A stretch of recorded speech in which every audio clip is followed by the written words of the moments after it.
এজন্য ভাইরা আমার, কোরআন সব কোরআনে আছে, সব কোরআনে আছে, ওয়াজই চলতেছে, ওয়াজই চলতেছে, কোনো সাংঘর্ষিক না। আপনি শুনেন, শুনেন না, শুনেন শুনেন শুনেন, আমি শুনতেছি তো, শুনেন। দেখেন, মুসলমান সমাজের কিছু মানুষ মনে করে কোরআনে মনে হয় জান্নাত জাহান্নামের কথাই আছে, রাজনীতির কথা নাই। কিন্তু আল্লাহর কোরআনটা এমন একটা কোরআন, যেই কোরআনের সংসার থেকে শুরু করে সংসদ কিভাবে চলবে সব উল্লেখ আছে না নাই? সব কিছু টোটাল জীবন ব্যবস্থা, এটা টোটাল জীবন ব্যবস্থা এটা। এই কারণেই তো আল্লাহ পাক নবী করিম সাল্লাল্লাহু আলাইহি সাল্লামকে জানিয়ে দিয়েছেন, আল ইয়াউমা আকমালতু লাকুম দীনাকুম ওয়া আতমামতু আলাইকুম নি'মাতি ওয়া রাদিতু লাকুমুল ইসলাম দীনা। সব পূর্ণ করে দিয়েছি আমি দিনকে। দিনের ভিতরে এমন কোনো কিছু নাই যেটা নাই, সবকিছু এটার ভিতরে আছে। অর্থাৎ এটা কেউ ঘরে রাখবে তো ঘর শান্তি, কেউ সংসদে রাখবে তো সংসদ শান্তি। সংসদে তো এটা চলে না। যারা এই কথা বলে তারা মুসলমানের বাচ্চা হতে পারে না। এদের দেমাগ নষ্ট, এদের সমাজ নষ্ট, এদের রাজনীতি নষ্ট, যার কারণে বাংলাদেশে যত রাজনীতি চলে সব রাজনীতি নোংরা রাজনীতি। ওয়াজ করতেছি, ওয়াজ করতেছি, আপনি ওয়াজ করতেছেন, ঠিক আছে, ওয়াজ করতেছি, সংসদ অধিবেশনে আপনি ওয়াজ করতে পারেন, ওয়াজ করতেছি তো, ওয়াজ করতেছেন, ঠিক আছে, ওয়াজটা কি করছেন আপনারা? এই দেখেন দেখেন দেখেন দেখেন, ওনার নাম কি? আমার নাম ভাইও, হ্যাঁ, আমার নাম আপনি হাসান আহমদ।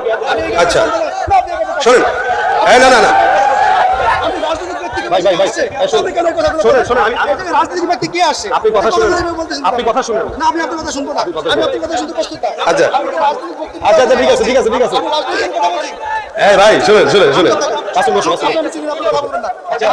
এই শুনেন শুনেন, না শুনেন, রাজনৈতিক কোনো ব্যক্তি আসে, আপনি কোনো কথা বলবেন না, রাজনৈতিক কথা বলছেন, শিক্ষা নেন না। আমি আমার শিক্ষা আপনি নেন, আপনি আমার কথা আরেকজনকে শিক্ষা দিতে যাবেন না, শিক্ষা দিবেন আপনি। রাজনৈতিক ব্যক্তি যেটা আসছে, আপনি কেন এভাবে আসছেন? চেষ্টা শুনেন, চেষ্টা শুনেন, না, শেষটা পরে করুন আপনি। চেষ্টা শুনেন। না, আপনি শেষটা পরে শুনবেন। আচ্ছা, দেখেন। এসব কোনো রাজনৈতিক ব্যক্তি আসে না। ভাই ভুইয়া ভাই, ভুইয়া ভাই শুনেন, এই শুনেন, উনি ওনার কথা বলছে, আমি আমার কথা বলি, ঠিক আছে না? এখানে কোনো রাজনৈতিক নেতা আছে? নেতা আছে? নেতা নাই? আচ্ছা, আমি কি কাউরে ডাইরেক্ট বলছি? আমি বলছি কি, দেখেন, আমি বলছি হচ্ছে সংসদে যদি কোরআন না থাকে, এই ব্যাপারে কি আপনার কোনো ভুইয়া ভাই, আপনার কোনো দ্বিমত আছে? আমার দ্বিমত না। আপনি আসছেন, আপনি ওয়াজ শোনার জন্য আমি আসছি, ঠিক আছে? আপনি আমার কথার জবাব দেবেন। আমার কথা, আমি আপনার কথা জবাব দেওয়ার জন্য কথা বলছি। আমি ওয়াজ আচ্ছা শোনার জন্য আসছি। আচ্ছা, এই কথাটা আমি সবাইকে বলতেছি। আপনি ওয়াজ শুনে কি আপনি সংসদ অধিবেশন শুনুন। এই জায়গাটা আমি শিখবো নাকি আপনার কাছে? আপনি শিখবেন তো, চুপ থাকলে আপনি শিখলে হবে ভাই। না না, এটা কিন্তু আপনার কাছে আমরা ইসলাম শিখবো না। তুমি চুপ থাকো। শোনেন, না না ভুইয়া ভাই শুনেন, আচ্ছা উনি মাহফিলে কিন্তু মাদ্রাসা দান করছে না? সবচেয়ে বেশি দান করছে কিন্তু উনি, তাই না? আচ্ছা, টুপিও লাগাইছে আলহামদুলিল্লাহ, পাঞ্জাবিও পড়ছে আলহামদুলিল্লাহ, তার মানে ইমান তো আছে নাকি? নামাজও পড়ে অবশ্যই, এলাকার একজন গণ্যমান্য ব্যক্তি, ঠিক না? আচ্ছা, উনি রাজনীতি করে না, আমিও বুঝলাম উনি রাজনীতি করে না। এখন যেই ভুল ধারণাটা ওনার যেটা আছে ওটা ভাঙানো দরকার। সেটা কি? না, আপনি শুনতে হবে, শুনতে হবে। আরে আমার ভুলটা আমি আপনার সাথে গাড়িতে বসে ওকে, ঠিক আছে, যান। তখন ভেঙে না। আচ্ছা, চুপ থাকেন। আপনি গাড়িতে বসে আপনি শুনছেন, আমি তখন ভুল ভেঙে না। ওকে, ঠিক আছে, শোনেন না, না, না, আপনি আমার ভুল ভেঙে। খালি আরেকটা কথা শুনে ভাই, শুনেন, শুনেন, একটা জিনিস আপনারা আমার কাছে বলেন, এই বাংলাদেশে কোরআন এটার ব্যাপারে আগেই বলছি, যেটা এটার ব্যাপারে কোনো প্রকার সন্দেহ আছে আপনাদের মনে হয়? আচ্ছা, এইটা পুরো বিশ্বের সব জায়গায় দরকার আছে কিনা বলেন? এ ব্যাপারে কারো কোনো দ্বিমত আপনাদের না? তার মানে কোরআনটা ঘরে হোক বাইরে হোক, যেই জায়গায় হোক, যেখানে কোরআন থাকবে না ওই জায়গাটা কম দামি হবে, তাই না? আমার দাম কেন? শুধুমাত্র কোরআনের কারণে। এবং একটা মুসলমান, সে যদি হাফেজও না হয়, আলেমও না হয়, ওলামা একরামও না হয়, সে যদি কোরআন পড়ে, এই কোরআন পড়ার কারণে তার জিহ্বা দামি হয়ে যায়, ঠিক না? এখন কেউ যদি বাজারে যায়ও কোরআনের কথা বলে, ওই বাজারটাও দামি হয়। আমি আগেও বলছি আপনাকে, একটা বাজারে যদি কোরআনের মজমা হয়, ওই বাজারটা কি হয়? দামি হয়। এখন আমাদের দেশের মূল ভুল যেগুলো হয়, মানুষ মনে করে কোরআনে শুধুমাত্র, আমি আগেও বলেছি একবার, মানুষ মনে করে কোরআনে শুধু জান্নাত জাহান্নাম, নামাজ রোজা দান সাদকা এগুলোই আছে, আর কিছু নাই। অথচ কোরআন পরিপূর্ণ জীবন বিধান, কোরআন পরিপূর্ণ জীবন বিধান। এই পরিপূর্ণ জীবন বিধানের ব্যাপারে কারো যদি বিন্দু মাত্র কোনো সন্দেহ থাকে, যে এই পরিপূর্ণ জীবন বিধানে মনে হয় হয়তো এটা নাই, হয়তো ওইটা নাই, হয়তো ওইটা নাই, তাহলেই ইমানের ভিতরে খতরা চলে আসবে।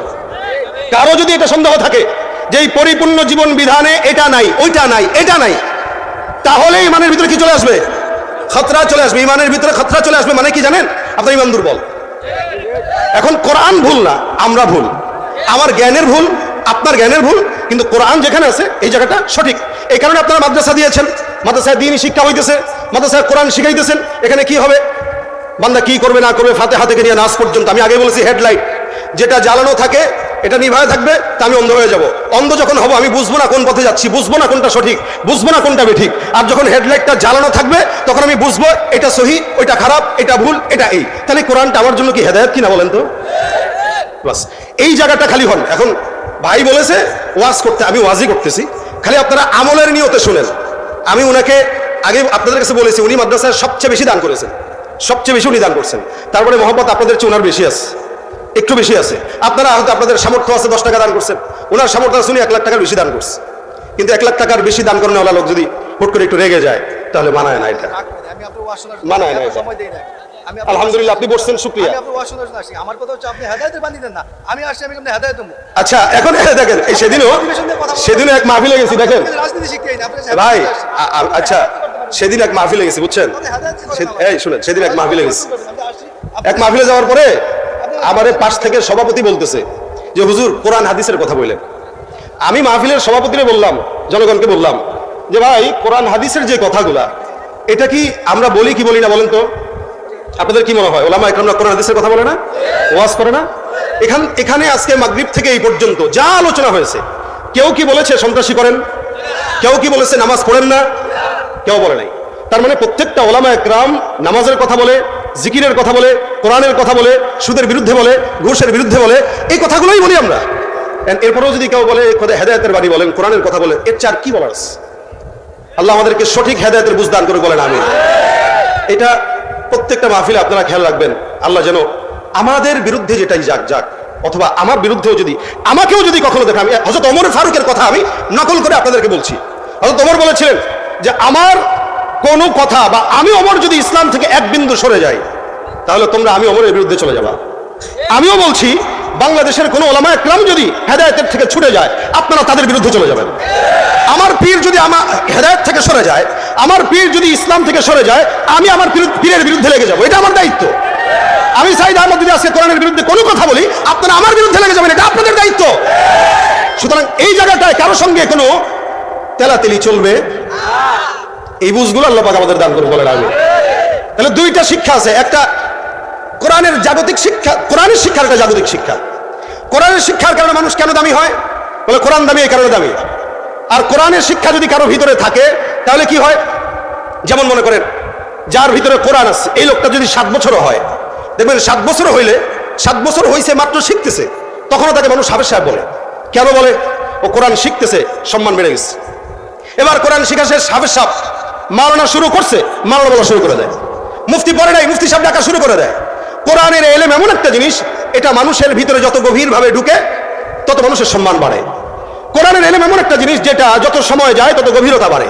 কোরআনের এলেম এমন একটা জিনিস যত জ্ঞান বাড়বে বন্ধু তত বাড়বে। দুনিয়ার হালত দেখেন, আপনার টাকা আছে, আপনার ক্ষমতা আছে, আপনার ব্যবসা বাণিজ্য বড় আছে, যত টাকা বাড়বে বন্ধু বাড়বে না, শত্রু বাড়বে। আজকে যদি আপনি কোটি টাকার মালিক হন, কালকে 500 কোটি টাকার মালিক, দেখবেন পরের দিন আপনার পিছনে শত্রু লেগে যাবে। আজকে আপনি মেম্বার, পরের দিন চেয়ারম্যান, তারপর দিন এমপি, দেখবেন আরো শত্রু লেগে যাবে। কেন? দুনিয়ার হাইসিয়াতে যে যত বড় হয় তার পিছনে তত শত্রু লাগে। কিন্তু একজন দ্বীনের হাইসিয়াতে যে যত বড় বুজুর্গ হয়, যে যত বড় আলেম হয়, আল্লাহ পাক দুনিয়া এবং আখিরাতে তার বন্ধু বানায় দেয়।